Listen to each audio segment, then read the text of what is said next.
అందరికీ నమస్కారం. నా ఫోటో వచ్చిన వ్యక్తి దగ్గరికి ఎలా వచ్చింది అని బాజీమియా ఆలోచిస్తూ ఉంటాడు.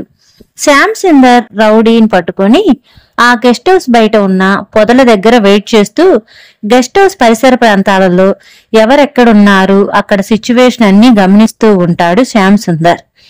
లంచ్ టైం అవటంతో కంప్యూటర్ ముందు లేచింది వాసంతి. టేబుల్ సరుగులో పెట్టిన లంచ్ బాక్స్ ని తీసుకుంటూ వాత్సవ గదిలోకి వచ్చింది. సిగరెట్ మీద సిగరెట్ కాలుస్తూ తన టేబుల్ మీద ఉన్న ఫైల్ ని చదువుతున్నాడు వాత్సవ్. టైం గురించి మర్చిపోయినట్లుంది అతని వాలకం.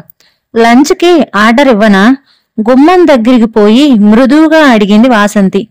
ఆకలిగా లేదు వాసంతి. ఉదయం బ్రేక్ఫాస్ట్ చాలా హెవీగా తీసుకున్నాను. నువ్వు కానిచ్చేయ్. ఫైలు మీద నుంచి దృష్టిని మరల్చకుండా అన్నాడు వాత్సవ్. గుమ్మం దగ్గర నుంచి కదిలి తను కూర్చునే గదికి కొంచెం ఆవలుగా ఉన్న డైనింగ్ రూమ్ కు బయలుదేరింది వాసంతి. సరిగ్గా అప్పుడే రింగ్ అయింది ఆమె టేబుల్ మీద ల్యాండ్ ఫోన్. 4 అంగల్లో దాని దగ్గరికి పోయి రిసీవర్ ని అందుకుంది ఆమె. 10 గంటలప్పుడు గుగ్రీ బజార్లో మన ఆటో డ్రైవర్ ఒక అతనికి కనిపించాడు శ్యామ్ సుందర్ సాబ్. అక్కడే ఉన్న ఇరానీ హోటల్లో అతనికి చాయ్ ఇప్పించి దేశ్ పాండే అడ్రస్ అడిగాడంట. వినొచ్చింది ఒక్క కంఠం. డల్ గా ఉన్న వాసంతి ముఖం కాంతివంతంగా వెలిగింది ఒక్కసారిగా. శ్యామ్ సుందర్ గుగ్రీ బజార్లో మన ఇన్ఫార్మర్ ఒక అతనికి కనిపించాడంట అంటూ వాత్సవ్కి వినిపించేటట్లు గట్టిగా చెప్తుంది వాసంతి అక్కడి నుంచే. చూస్తున్న ఫైలుని చటుక్కున మూసి తన టేబుల్ మీద ఫోన్ దగ్గరికి తీసుకున్నాడు వాత్సవ్. రిసీవర్ ని ఎత్తి చెవికి ఆడించుకుంటూ హలో, నేను వాత్సవ్ని మాట్లాడుతున్నా అని అన్నాడు. నమస్కారం సాబ్. ఉదయం 10 గంటలప్పుడు దేశ్ పాండే అడ్రస్ అడిగాడట శ్యామ్ సుందర్ సాబ్. హుషారుగా చెప్పాడు ఇన్ఫార్మర్. దేశ్ పాండే ఇప్పుడెక్కడున్నాడు అడిగాడు వాత్సవ్. ఏం చెప్పమంటారు సాబ్? ఆ మధ్య 2 టౌన్ పోలీసులు పట్టుకొని వాడిని చావకొట్టి చెవులు మూసేశారు. కాళ్ళు ఎందుకూ పనికి రాకుండా పోయాయి. సమోసాలు తయారు చేయించి చక్రం బండిలో పెట్టుకుని వ్యాపారం చేసుకుంటున్నాడు. టాక్సీల మీద తిరిగిన మనిషి పాపం ముష్టివాడిలా తయారయ్యాడు సానుభూతిగా చెప్పాడు ఇన్ఫార్మర్. నేను అడిగింది వాడి కండిషన్ గురించి కాదు. వాళ్ళని వీళ్ళని మోసం చేసి డబ్బులు సంపాదించాలి అనుకుంటే నీకైనా నాకైనా అదే గతి పడుతుంది. నాకు కావాల్సింది వాడు ఇప్పుడు ఎక్కడ ఉన్నాడనే సంగతి. కొంచెం రఫ్గానే మాట్లాడాడు వాత్సవ్. అదే చెప్పబోతున్నాను సార్. 3 టౌన్ దగ్గర ఒక దర్గా ఉంది. ఆ దర్గాకి 100 గజాల దూరంలో ఒక చౌరస్తా ఉంది. అక్కడ తన బండిని పెట్టుకుని సమోసాలు అమ్ముకుంటున్నాడు గబగబా చెప్పాడు informer. Thank you very much. 300 ఇస్తుంది వాసంతి. రానుపోను ఖర్చుల కోసం ఇంకొక 200 ఇవ్వమని చెప్తాను. ఈసారి ఇటుగా వచ్చినప్పుడు డబ్బులు తీసుకో. ఆ దేశ్ పాండే 3 టౌన్ దర్గా దగ్గర చౌరస్తాలోనే ఉంటాడుగా అన్నాడు వాత్సవ్. అక్కడే ఉంటాడు సాబ్. చీకటి పడిన తర్వాత కూడా కనిపిస్తాడు. ఎక్కడికైనా పోవడానికి కాళ్ళు తిన్నగా లేవు కదా అంటూ ఫోన్ పెట్టేశాడు ఇన్ఫార్మర్. తను కూడా రిసీవర్ని ఫోన్ మీద పడేసి కుర్చీలో నుంచి వేగంగా లేచాడు. 3 టౌన్కి వెళ్తారా అడిగింది వెంటనే వాసంతి. ఎస్, ఆ దేశ్ పాండే పెద్ద ముదురు. వాడిని కలుసుకోవాల్సిన అవసరం శ్యామ్కి ఎందుకు వచ్చిందో తెలుసుకోవాలి. అది చాలా ముఖ్యం అంటూ గదిలో నుంచి బయటికి వచ్చాడు వాత్సవ్. సమోసాలు బాబు, గరం గరం సమోసాలు. టేస్ట్ యమగా ఉంటుంది. ఒక్క సమోసా తిన్నారంటే 10 రూపాయలు పెట్టి తీసుకోవాల్సిందే. యమా టేస్ట్ రాగయుక్తంగా అనౌన్స్ చేస్తూ సమోసాలను వేడి చేస్తున్న పాత్ర మీద ఒక కర్ర ముక్కతో దరువు వేశాడు దేశ్ పాండే. మిట్ట మధ్యాహ్నం సమోసాలు తినే పిచ్చివాళ్లు ఎవరూ ఉండరు. నోరు మూసుకో కోపంగా హెచ్చరించాడు అక్కడే ఐస్ బండిని పెట్టుకొని ఉన్న ఇంకొక వ్యాపారస్తుడు. పోలీసులకు చిక్కి కాళ్ళు ఎందుకో పనికి రాకపోవటం వల్ల ఇలా జరిగింది. అంతేగాని ఇంతకు ముందు కాని అలా మాట్లాడి ఉంటే తనేం చేసి ఉండేవాడో తలుచుకుని తన కోపాన్ని తనలోనే అదుముకున్నాడు దేశ్ పాండే. అతని నోరు ఈ పాటికి రక్తం కారుతూ ఉండేది అని అనిపించింది. కాలం కలిసిరాక అన్యాయంగా అవుటివాడైపోయాడిప్పుడు. దారిన పోయే కుక్కలు కూడా దేశ్ పాండేని చూసి అదే పనిగా రెచ్చిపోతున్నాయి. సమోసాలు బాబు, వేడివేడిగా సమోసాలు. అలవాటు ప్రకారం అప్రయత్నంగా ఇంకోసారి బిగ్గరగా అరవబోయి ఆఖరి క్షణంలో అతి బలవంతంగా ఆ మాటల్ని నోటిలోనే ఆపేశాడు. మధ్యాహ్నపు ఎండల్లో మిలమిలా మెరుస్తూ సమయంలో ఒక ఖరీదైన కారు అతని బండి దగ్గర ఆగటమే అందుకు కారణం. వేడిగా ఉన్నాయా సమోసాలు? విండో నుంచి తలను బయటకు పెడుతూ అడిగింది ఒక పర్సనాలిటీ. గొంతు ఎండుకుపోయి విపరీతమైన దాహం వేస్తున్న ఫీలింగ్ వెంటనే కలిగింది దేశపాండేకి. బండిని అక్కడే వదిలి దూరంగా పారిపోవాలన్న కోరిక కూడా అతనికి మనసులోకి వచ్చింది. మాట్లాడవేంటి, వేడిగా లేవా? చిరునవ్వుతో నవ్వుతూ ఇంకోసారి కారులో వచ్చిన వ్యక్తి పలకరిస్తాడు. బండిని వదిలి తడబడుతున్న అడుగులతో కారు దగ్గరికి పోయాడు దేశపాండే. వాచవ్ సాబ్, ఒళ్ళు హూనమయ్యి ఎందుకు పనికి రాకుండా పోయాను. పాడు పనులు మానేసి బుద్ధిగా బతుకుతున్నాను. ఉన్నట్టుండి మీ దృష్టి నా మీద పడిందంటే ఈసారి నా చేతులు కూడా పనికి రాకుండా పోయినట్టే. ఎందుకు సార్ నా మీద ఇంత కక్ష? ఉబికి రాబోతున్న కన్నీటిని బలవంతంగా ఆపుకుంటూ అడిగాడు. నీ మీద మాకు కక్ష ఏమీ లేదు బ్రదర్. నీ ఒళ్ళు హోనం చేసింది నేను కాదు, 2 టౌన్ ఇన్స్పెక్టర్ రమేష్. మర్చిపోయావా అని అడిగాడు వాచవ్. రమేష్ సాబుకి నన్ను పట్టించింది మీరే, నాకు బాగా తెలుసు. మీరు మీ శ్యామ్ సుందర్ సాబ్ గనక పూనుకోకపోయినట్లయితే పొరపాటును కూడా నేను పోలీసులకు దొరికేవాడిని కాదు. ఇవాళ సమోసాలు అమ్ముకొని బతకడానికి మీరే సాబ్ కారకులు. ఆ విషయం నేను ఎప్పటికీ మర్చిపోను. పాత రోజులు గుర్తుకు వచ్చాయి కాబోలు, కోపంగా అన్నాడు దేశపాండే. ఎవరికీ దొరకనంత వరకు అందరూ దొరలే. దొరికిపోయిన తర్వాత అందుకు ఎవరి మీద ఒకరి మీద పడి ఏడవటం మామూలే. నువ్వు చేసిన వెధవ పనులు నిన్ను పట్టించాయి. మేము కేవలం నిమిత్రమాత్రులమే అంటూ 2 క్షణాలాగి, మా శ్యామ్ సుందర్ నీ దగ్గరికి వచ్చాడు అవునా అని అడిగాడు. వచ్చాడు సాబ్. ఒక విషయాన్ని గురించి ఇన్ఫర్మేషన్ అడిగాడు. తడుముకోకుండా చెప్పాడు దేశపాండే. అదేమిటో నాకు చెప్పు అని వాచవ్ అడిగేసరికి, నిన్న ఉదయం నేను స్టార్ హోటల్ దగ్గర బండి పెట్టుకుని ఉన్నాను. హోటల్లో నుంచి రియల్ ఎస్టేట్ వ్యాపారి సుందరం గారి కొడుకు బయటికి వచ్చాడు. అతని కోసమే వెయిట్ చేస్తున్నారు కొంతమంది. అతను తన కారు ఎక్కక ముందే మీద పడి పట్టుకున్నారు. తమ కారులోకి నెట్టి ఎక్కడికో తీసుకుపోయారు. క్షణం కూడా ఆలస్యం చేయకుండా చెప్పాడు దేశపాండే. వాళ్ళు ఎవరో నీకు తెలుసు కదా అడిగాడు వాచవ్. తెలుసన్నట్లు తల ఊపాడు దేశపాండే. వాళ్ళని గురించి నీకు తెలుసు, మరి నీ గురించి వాళ్లకు తెలియదా అని వెంటనే అడిగాడు వాచవ్. తెలియడానికి అవకాశాలు లేవు సాబ్. వాళ్ళ లీడర్ బాజీ మియాతో నాకు ఒకప్పుడు బాగా పరిచయం ఉంది. కాళ్ళు దెబ్బతిని నడి రోడ్డు మీద సమోసాలు అమ్ముకుంటూ బతకటం వల్ల నా ముఖం మారిపోయింది. దాంతో వాళ్ళల్లో ఒక్కడు కూడా నన్ను గుర్తుపట్టలేదు. ఒకవేళ గుర్తుపట్టి ఉంటే అంత ధైర్యంగా ఆ కిడ్నాప్ చేసేవాళ్లు కాదు అని చెప్పాడు దేశపాండే. మా శ్యామ్ సుందర్కి ఈ విషయం చెప్పావా? చెప్పాను సార్. నా దగ్గర బాజీ మియా ఫోటో కూడా ఉంది. దాన్ని కూడా శ్యామ్ సుందర్ సాబ్కి ఇచ్చాను. పోలీసులెవరూ నీ దగ్గరికి రాలేదా అని అడిగాడు వాచవ్. పోలీసులు నా గురించి మర్చిపోయి చాలా కాలమైంది సార్. మీకు శ్యామ్ సుందర్ సాబ్కి మాత్రమే నేను గుర్తున్నాను. వాలెట్లో నుంచి కొన్ని డబ్బులు తీసి దేశపాండేకిస్తాడు వాచవ్. బాజీ మియా అంటే కిడ్నాపులు స్పెషలిస్టేనా? అవును సాబ్, అతనే. కిడ్నాపులు చేయటమే కాదు, డ్రగ్స్ కూడా అమ్ముతూ ఉంటాడు అని దేశపాండే చెప్పాడు. అలా చెప్పేసరికి సరే అని చెప్పి అక్కడి నుండి బయలుదేరబోయాడు వాచవ్. వెళ్ళబోతున్న వాచవ్ని చూసిన దేశపాండే, ఒక్క నిమిషం సార్, బాజీ మియా ఎవరో కాదు, శ్రావణ్ దాదాకి బాగా కావలసిన వాడు. శ్రావణ్ దాదా ఔరంగాబాద్ జైల్లో ఉన్నాడు. ఇప్పుడు గనుక మీరు ఈ బాజీ మియాని ఏదైనా చేస్తే అతను మీ మీద మరింత కోపం పెంచుకుంటాడు.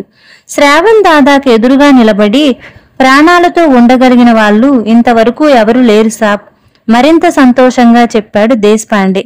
శ్రావణ్ దాదా ఔరంగాబాద్ జైలు నుంచి తప్పించుకున్న సంగతి అతనికి ఇంకా తెలియలేదన్న విషయం అర్థమై తేలికగా గాలి పీల్చుకున్నాడు వాచవ్. Okay brother. అడగగానే బెట్టు చేయకుండా సమాధానాలిచ్చి ఎంతో సాయం చేశావు, థ్యాంక్ యూ వెరీ మచ్ అన్నాడు. నిర్మోహమాటంగా తల ఊపాడు దేశపాండే. మీరు అడిగినా అడగకపోయినా మీకు కావాల్సిన ఇన్ఫర్మేషన్ తప్పకుండా అందించేవాడిని సాబ్. ఎందుకంటే బాజీ మియా మీదకి పోవటం అంటే దేశపాండేని పోలీసులకు పట్టించడం కాదు. మీరు అతని చేతుల్లో దెబ్బలు తిని నా మాదిరిగా ఎందుకు పనికిరాకుండా పోతే చూడాలని నా కోరిక. ఆ కోరిక ఎప్పుడు తీరుతుందోనని ఎంతో కాలంగా ఎదురు చూస్తున్నా. మాటలో తీవ్రమైన కోపం, కసి వినిపించాయి. ఆ మాటల్ని పట్టించుకోలేదు వాత్సవ్. పోలీసులకు దొరికిన తర్వాత ప్రతి నేరస్తుడు ఫీల్ అయ్యేది అదే. తమకు ఆ గది పట్టించిన వాళ్ళు నాశనమైతే చూడాలని తీవ్రంగా అనుకుంటూ ఉంటారు వాళ్ళు. కానీ తాము చేసిన తప్పుల్ని మాత్రం గుర్తు చేసుకోరు. కారుని ముందుకు కదిలించబోతుండగా వాత్సవ్కి అప్పుడు వచ్చింది ఇంకో సందేహం. బాజీ మియా ఎక్కడ ఉంటాడో నీకెలా తెలుసు? ఇంకొకసారి కారులో నుంచి తల బయటకు పెడుతూ అనుమానంగా అడిగాడు. తెలీదు సాబ్. శ్యామ్ సుందర్ సాబు కూడా ఈ మాటే చెప్పాను. బాజీ మియా పేరును నేను బయట పెట్టగానే అతను ఎక్కడ ఉంటాడో తనకు తెలిసినట్టు చిత్రంగా నవ్వాడు అంతే అని సమాధానం ఇచ్చాడు దేశపాండే. కనులు చిట్లించాడు వాత్సవ్. మరో ప్రశ్న ఏదీ వేయకుండా కారుని ముందుకు కదిలించాడు. చౌరస్తాని దాటి 100 గజాల దూరం ముందుకు పోయిన తర్వాత మోతలతో చేస్తూ వచ్చి అతని కారుకు అడ్డంగా ఆగింది ఒక పోలీస్ జీప్. ముందు సీట్లోనే కూర్చొని ఉన్నాడు ఇన్స్పెక్టర్ రమేష్. నీ ఏరియా కాదిది, ఇక్కడ నీ అధికారం చెల్లదు. స్టీరింగ్ ముందు నుంచి జరిగి కార్ డోర్ని నెమ్మదిగా తెరుస్తూ అన్నాడు వాత్సవ్. నా అధికారం చెల్లనంత మాత్రాన ఇప్పుడు వచ్చిన నష్టం ఏమీ లేదు. ముందు మనం అర్జెంటుగా సిటీ లిమిట్స్ దగ్గరికి పోవాలి అంటూ జీపుని వెళ్లిపోమని సైగ చేస్తూ రమేష్ వాత్సవ్ కార్ ఎక్కాడు. ఏమిటూ అంత అర్జెంట్ అడిగాడు వాత్సవ్. ది గ్రేట్ శ్యామ్ సుందర్ ప్రస్తుతం ఆ పరిసరాల్లోనే చక్కర్లు కొడుతున్నాడని నాకు అనుమానం. కారుని ముందుకు కదిలించమని అసహనంతో సైగ చేస్తే సరేనని కారు ముందుకు కదిలింది. శ్యామ్ సుందర్ సిటీ లిమిట్స్ దగ్గర ఉన్నట్లు నీకెలా తెలిసింది?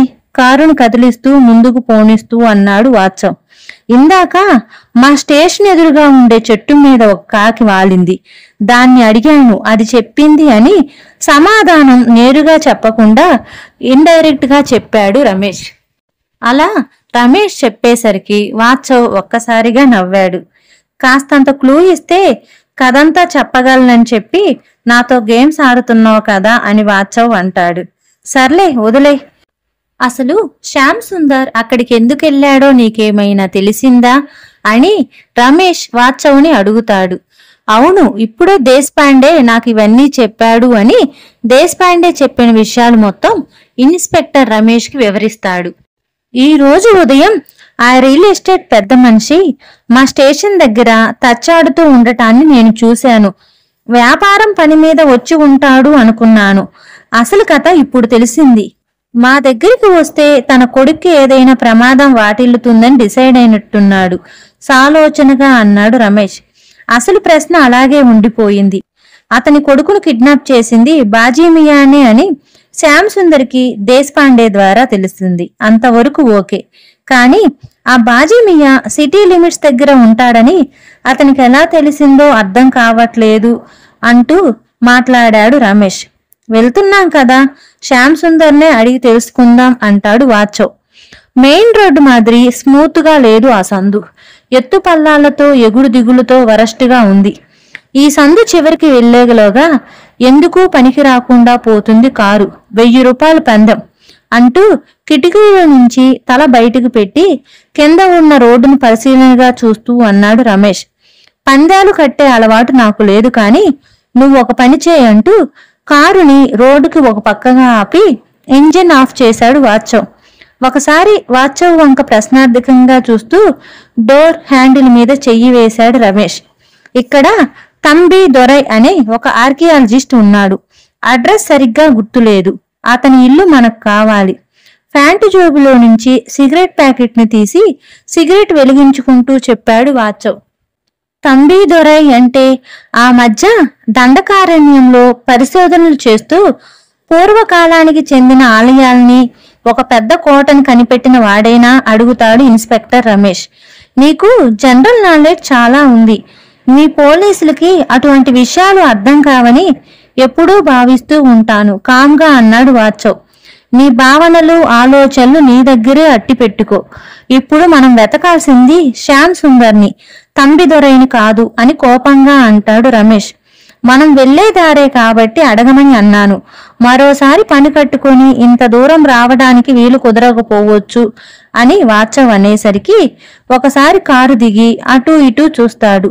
దూరంగా ఒక కిరాణా కొట్టు కనపడింది.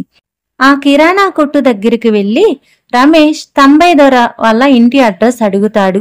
అదుగో అండి, మీకు కనపడుతున్న ఆకుపచ్చ కలర్ రంగు మేడే అని చెప్పి కిల్లీ కొట్టతను ముందు వైపుకి ఏలు చూయించాడు. సరే అని అక్కడి నుండి వచ్చి వాత్సవ్కి సైగ చేస్తాడు. అంతలో కిల్లీ కొట్లో ఉండే వ్యక్తి తంబిదొరైతో మీకేం పని అని అడుగుతాడు. ఆ ప్రశ్నకి సూటిగా సమాధానం చెప్పే అలవాటు రమేష్కి లేదు. పెళ్లి సంబంధాలు చూడడానికి మంచి పిల్ల ఒకటి ఉంది, చేసుకుంటాడేమో అడగడానికి వచ్చామంటూ వెనక్కి తిరిగి కారు దగ్గరికి వస్తాడు రమేష్. 60 సంవత్సరాలు దాటిపోయాయి తంబిదొరైకి. ఇప్పుడు పెళ్లి సంబంధాలు రావటమేంటి? అయినా ఆయన భార్య చెన్నైలో ఉంది, కొంపదీసి విడాకులు ఇచ్చేశాడా అని తనలో తాను అనుకుంటూ ఉంటాడు కిల్లీ కొట్లో ఉండే అబ్బాయి. ఇద్దరు తంబిదొరై ఇంటికి వచ్చి ఇంటిని ఒకసారి గమనిస్తారు. ఇంట్లోకి వెళ్లి కాలింగ్ బెల్ కొడతారు. ఎంతసేపు కాలింగ్ బెల్ కొట్టినా ఎవరూ వచ్చి తలుపు తీయకపోవటంతో వాత్సవ్ రమేష్ వైపు చూసి సైగ చేస్తాడు. రమేష్ ఒక్క తన్ను తన్నటంతో తలుపు ఓపెన్ అవుతుంది. లోపలికి వెళ్లి ఎవరైనా ఉన్నారని దిక్కులు చూస్తూ ఉండగా ఇన్స్పెక్టర్ రమేష్కి ఏదో ఒక రకమైన వాసన, అక్కడేదో సౌండు వస్తుంది. వెంటనే వాత్సవ్ బయటికి పరిగెత్తు అని చెప్పి ఒక్కసారిగా బయటికి వస్తారు. వాళ్ళు బయటికి వస్తున్న నిమిషంలోనే ఇంట్లో బాంబు పేలుతుంది. ఇల్లు మొత్తం తునాతునుకలు అయిపోతుంది. ఒక్క సెకను లేట్ అయినా ఆ బాంబు పేలుల్లో వాత్సవ్, ఇన్స్పెక్టర్ రమేష్ ఇద్దరూ చనిపోయి ఉండేవాళ్ళు. దేవుడి దయ వల్ల ఇద్దరూ బయటపడ్డారు. వాత్సవ్ శ్యామ్ సుందర్ని ఎతక్కుండా తంబిదొర ఇంటికి ఎందుకు వస్తాడు? తంబిదొర ఇంట్లో బాంబు ఎవరు పెట్టారు? మరి ఈ శ్యామ్ సుందర్ పరిస్థితి ఏమిటి? తెలుసుకోవాలంటే తరువాయి భాగం పార్ట్ 3 వినాల్సిందే.